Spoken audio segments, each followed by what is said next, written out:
La rentabilité.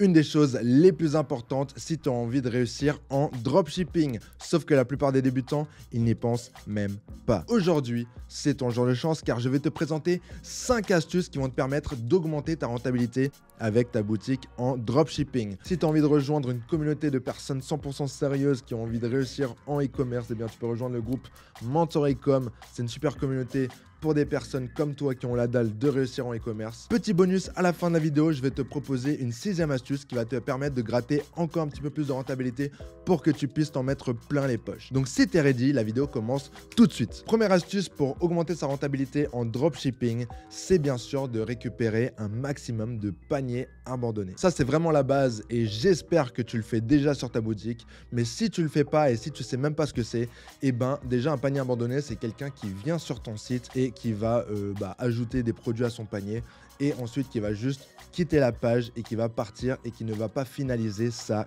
commande. Donc tu as bien compris que c'est super important de récupérer ces paniers abandonnés car tu payes pour avoir le trafic qui vient sur ton site. Donc tu payes des publicités par exemple pour des personnes qui viennent sur ton site. Ces personnes-là ne finalisent pas leur achat et toi ça veut dire que pour le montant dépensé en publicité, eh bien tu gagnes moins car il y a des personnes qui abandonnent leur panier. Comment est-ce que tu peux récupérer ces paniers abandonnés? Eh bien c'est très simple car quand les personnes viennent sur ton site, déjà ce que tu peux faire au début c'est avoir un pop-up donc qui lui propose une réduction en échange d'une adresse email. Et donc une fois que cette personne-là elle t'a donné son adresse mail, eh bien, tout ce qu'il te reste à faire, c'est d'avoir quelque chose qui est automatisé, donc ce qu'on appelle une séquence mail automatisée, et le client va recevoir directement un mail qui lui rappelle « Hey, regarde, tu n'as pas passé la commande et tu as encore ces articles-là dans ton panier ». Un simple rappel peut souvent être suffisant pour permettre à tes clients de revenir et de finaliser leur commande. Alors bien sûr, ce ne sera pas tout le monde, ce sera un petit pourcentage, mais c'est toujours de l'argent en plus et c'est non négligeable. Si tu n'as pas de pop-up pour demander l'adresse mail aux gens, c'est pas super grave, mais je te conseille vraiment de l'avoir. Mais aussi, par exemple, les gens ils vont arriver à la partie checkout de ton site, donc ils vont commencer à passer la commande, ils vont déjà écrire leur email et donc là, pareil, l'adresse email sera sauvegardée et tu pourras les retarget, donc leur envoyer un email par la suite pour leur rappeler qu'ils ont un panier abandonné sur ta boutique. Donc comment est-ce que tu peux mettre en place des emails pour récupérer les paniers abandonnés? Eh bien déjà, tu as une séquence préfaite directement sur Shopify. Tout ce qu'il te faut, c'est de l'activer et de te rendre dans les réglages de Shopify, dans les notifications aux clients pour justement customiser cet email car ce sera toujours plus professionnel. Par exemple, tu peux ajouter ton logo et tes couleurs pour avoir un mail qui soit cohérent avec le branding de ta boutique. Donc ça, c'est la méthode la plus basique qui marche certes pas trop mal, mais il y a des meilleures méthodes.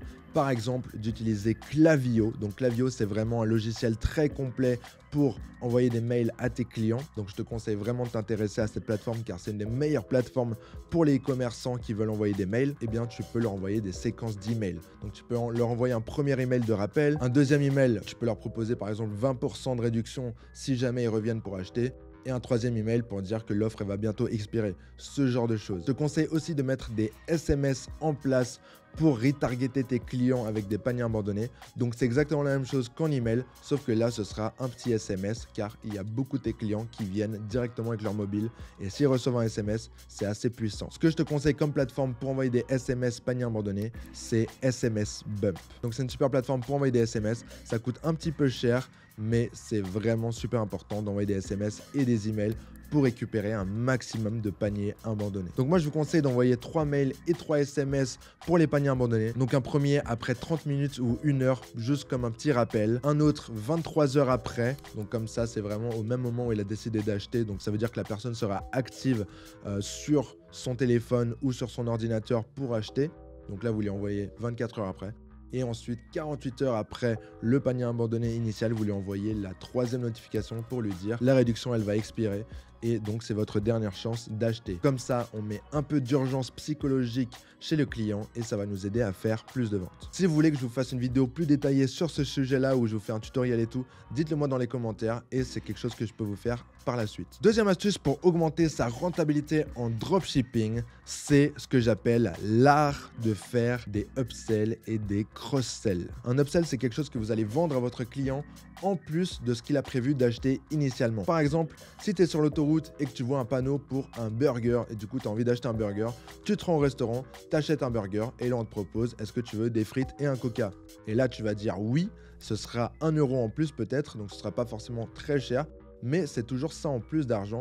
Et eux, ils vont se faire plus de bénéfices sur un seul visiteur. Donc ça, c'est super important à prendre en compte car, comme je t'ai dit avant, tu vas faire de la publicité, tu vas payer pour ton trafic. Si tu as une personne qui vient, qui décide d'acheter et que tu arrives à augmenter la valeur de son panier, eh bien, tu vas pouvoir augmenter directement, sans payer de frais supplémentaires de publicité, tu vas pouvoir augmenter directement ton bénéfice que tu te fais sur ce client-là. Pareil avec les cross-sell. Cross-sell, c'est un peu la même chose que upsell, sauf que la différence, c'est qu'en fait, c'est comme sur Amazon, par exemple, tu vas acheter un produit et en bas, ils vont t'en proposer d'autres. Et bien ça, c'est ce qu'on appelle un cross-sell, car c'est pas un produit qu'on te propose directement en plus de ce que tu as acheté, mais c'est juste plusieurs produits qu'on te recommande et tu peux choisir ce que tu veux. Donc il y a plusieurs méthodes pour faire des cross-sell et des upsell sur votre boutique Shopify et je vais vous présenter 3 solutions avec 3 applications Shopify différentes. La première, c'est One Click Upsell. Vous pouvez faire des upsells très facilement. Donc vous avez des upsells pré-achat. Donc ça, c'est quand quelqu'un va ajouter au panier et il va voir un petit pop-up pour lui proposer un article supplémentaire.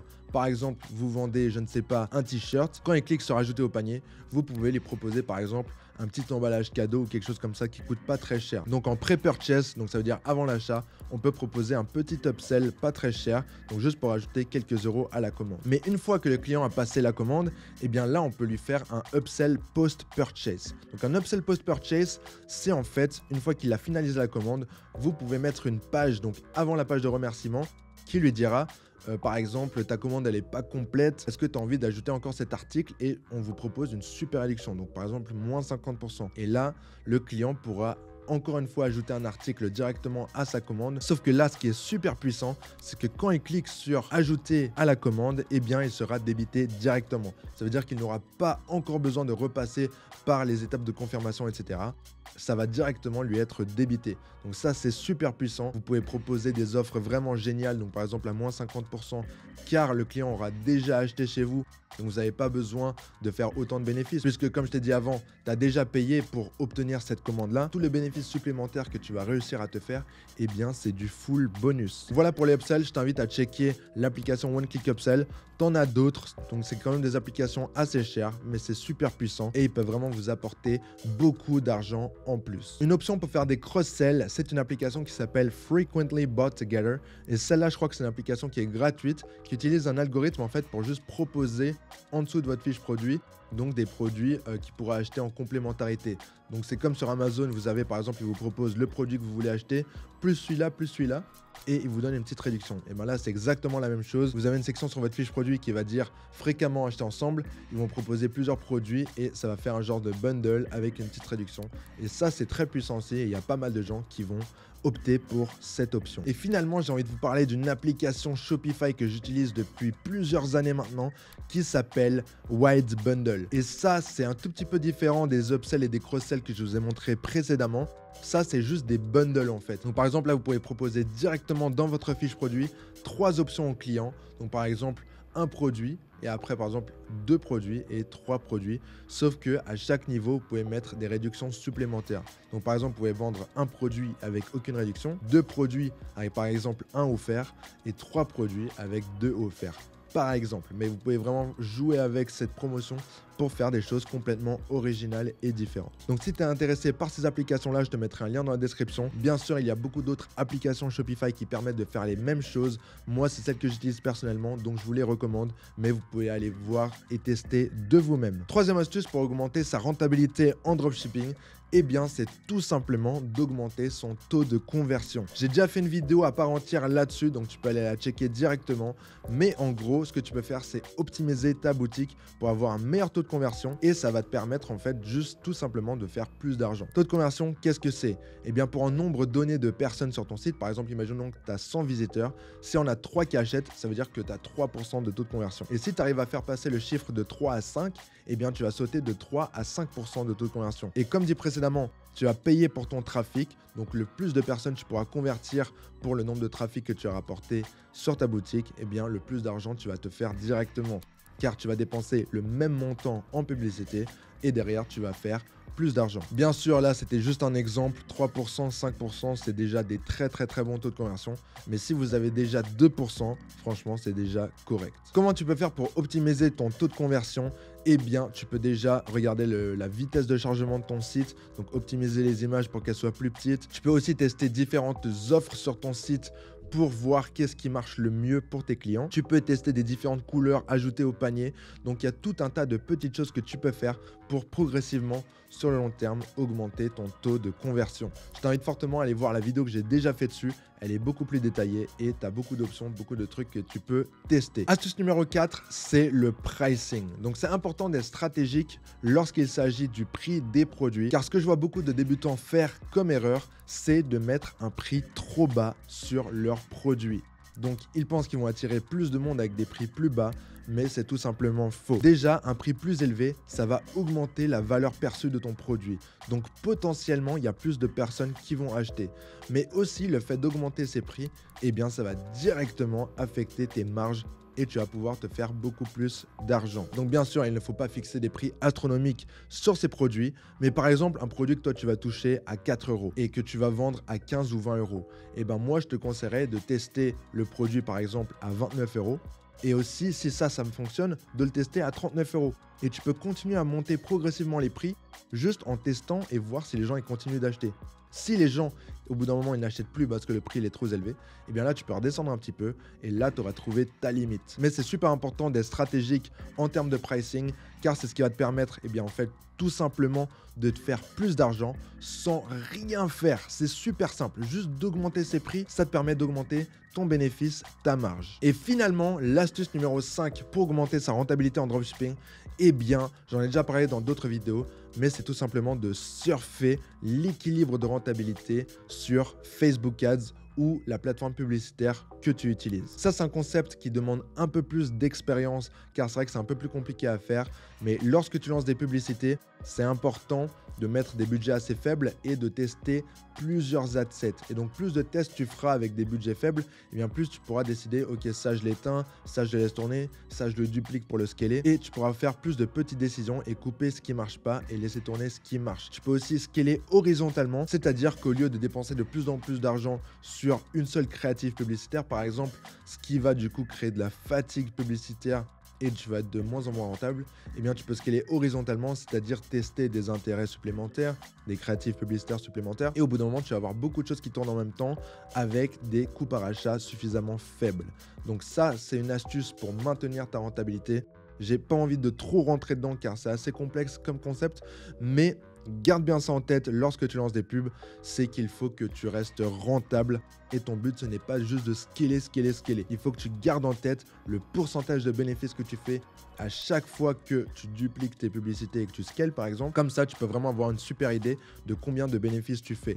Ne reproduis pas la même erreur que moi j'ai fait, c'est-à-dire que j'ai scalé trop rapidement, trop agressivement, juste parce que je me concentrais uniquement sur le chiffre d'affaires et je ne me concentrais pas suffisamment sur le bénéfice, ce qui a fait que j'ai fait de moins en moins d'argent en termes de bénéfices. Le pourcentage devenait de plus en plus faible. Surfe l'équilibre entre combien tu dépenses en publicité et combien de pourcentage de bénéfices tu obtiens.